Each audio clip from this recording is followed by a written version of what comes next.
Hi, Abraham. Today's the best day ever. I had so far, and it's going to get better and better. And I really have an intention of getting more clarity around this feeling good concept. Last week, I had a psychedelic experience where... Before you go further, we want to play with you just this much. This feeling good concept or this feeling good experience? Because you just told us this is the best day ever, which made it sound like an experience, not a concept. Yes, this feeling good experience. Last week, I had... It only feels like a concept when you're not having the experience in that moment. Then it's a concept, it's a faraway dream. So in this now feeling good experience, I like to share a little bit with a question. That last week, I had a feeling good experience on psychedelics. And during that experience, I realized... Was it a feeling of clarity?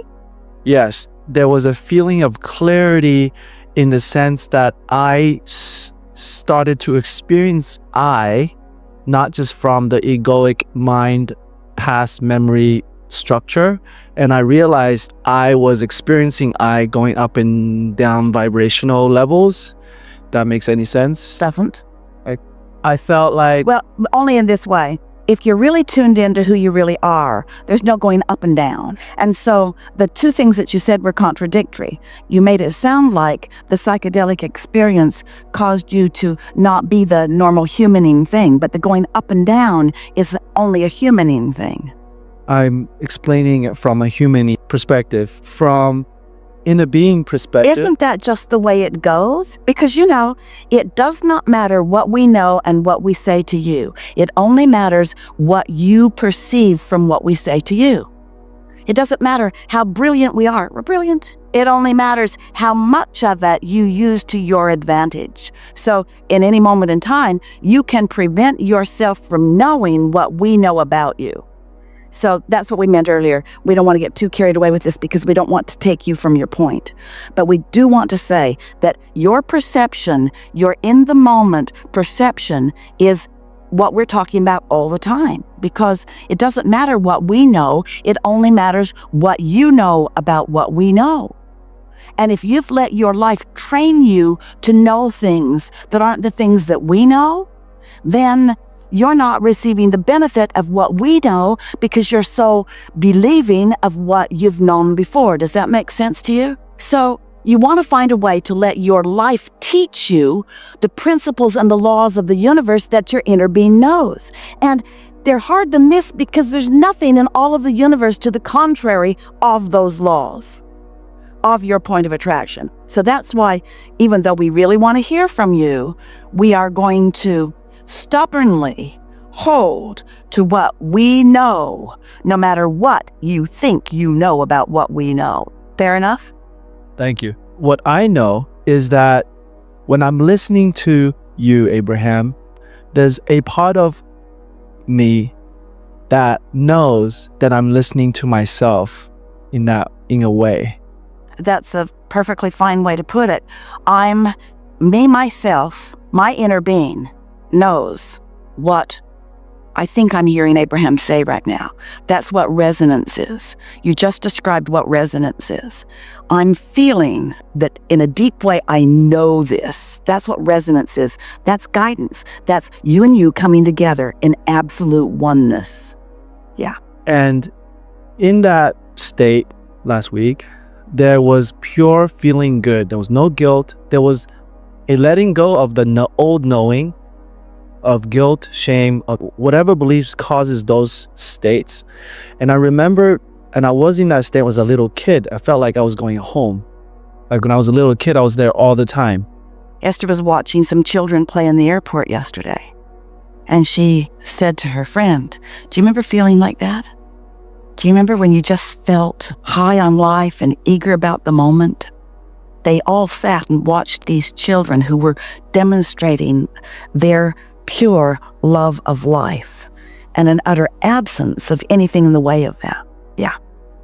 So the work now is to keep aligning to that state and letting go of beliefs, reasons, lack of permission to not be in that state. So what do you think is the best way to do that? To one bogus belief at a time, one thing at a time that feels bad, and then just using the power of your logic and knowing of the laws of the universe to feel around in life until you lean in the direction of what your inner being knows about it?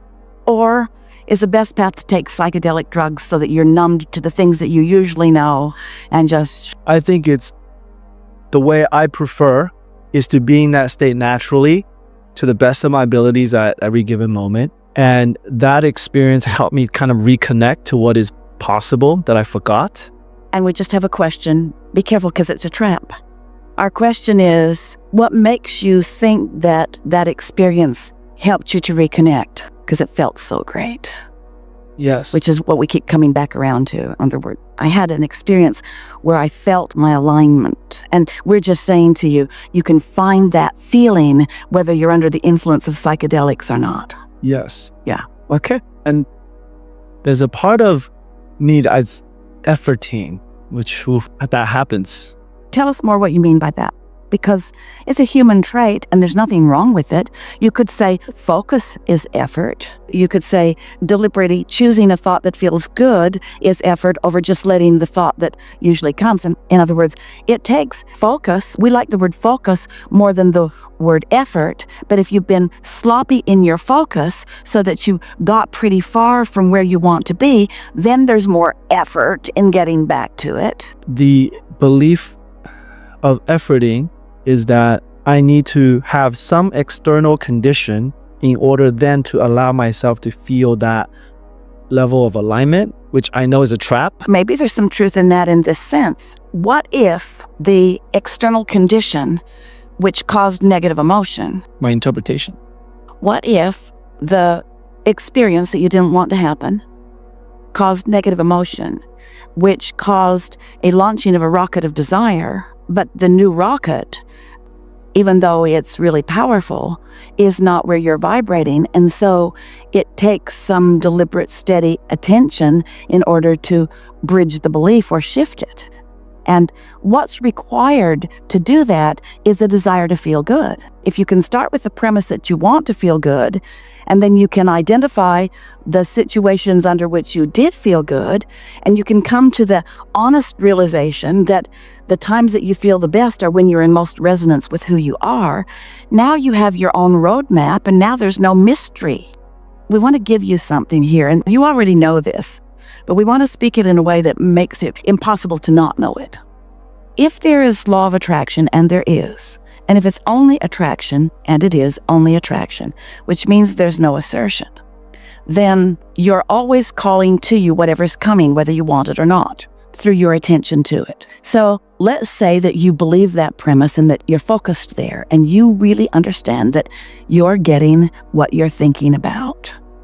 And thinking about it didn't bother you so much, but now you've got it. The fleshed out reality of it is clearly not what you want. So you realize that you've attracted something that you do not want. So if you say to yourself, well, I did attract it, then you're home free. But if you do what most people do, by believing what you've been hearing yourself say, I said I didn't want it, so it's hard for me to accept that I attracted it. Or I gave these words and these words and these words to those people. In other words, Esther saying to her contractors, I believe in you, so why is she getting something she doesn't want? What's the truth? Does she believe in them? Shocking. I want to control my life through my words. And I told you I thought you were good. Why weren't you? This is really a leading edge conversation we're having here. So when you begin to accept, when you accept that the thing that makes you feel like you have to offer effort, when that feeling of needing to offer effort is present within you, 100% of the time, this is what's going on. You're calling something you don't want and trying to hold it away with words. I don't deserve it. Yeah, you do. I didn't ask for it. Yes, you did. I don't want it. Well, that's the truth. I'm lost. No, you're not. I don't know what to do. Yes, you do. In other words, until you finally say, there's some tweaking that I could do that would get me the results more that I want, then we don't want to lose you in this by getting too many words out here. Let's bring it back to the simplest of things. Anytime you feel like you need to offer more effort, it's because of the push and pull you've got going on within you, and it hasn't got anything to do with anything else. And the push and pull means I've got beliefs that I am usually expressing with my words that are contrary to what I'm attracting. And I want my words to count for something. I want my kids to know I love them when I'm not acting like it. I want them to do what I tell them to do when they're not ever going to do that. I want to be respected, even if I'm disrespectful. I want my demands and my certainty. I want my deliberate creation to count. We don't blame you. You just got to understand what your point of attraction really is.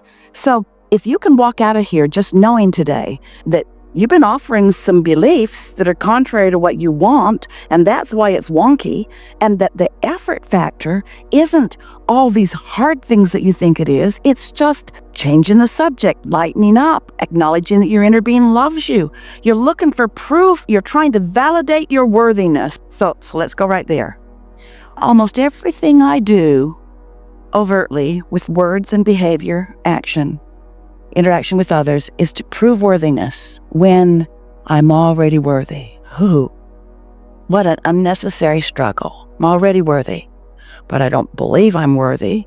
So even though I'm worthy, I just keep creating situations in order to get myself to focus upon the fact that I already am that. You're hearing this, aren't you? So now let's get to where you were going. We've laid a good basis, and we are so appreciating the conversation. And we like being out on the leading edge with you. There's a part of me, that I know that is always loving. My inner being always loves me. And sometimes I know it. I know it because I'm being in a being. Yeah. Versus being a history, memory-based, egoic energy structure called me and experiences physical reality.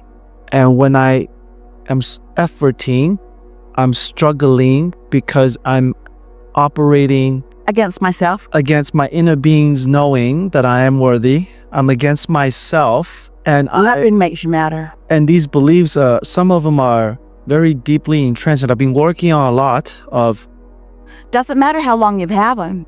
If they suck, they suck. Doesn't matter how long you've had them, and any moment you spend trying to defend them or justify them or explain them, you just maintain them longer. But couldn't it just be clean? Yeah, I pick up stuff from my place of not knowing. Aren't you allowed to change your mind? You see this car, you think you really want it because it's really, really beautiful, and you buy it. You're in the service bay all the time with it. So now you don't feel the same way about it. And so you say, I don't really have the same relationship with this car that I did before I drove it around. And your friend might say, oh, but you love that car so much, you should always love that car. And you say, oh, wow, yeah, I should always love that car. Why am I giving up on? Because life has showed you some other things. It's made you smarter.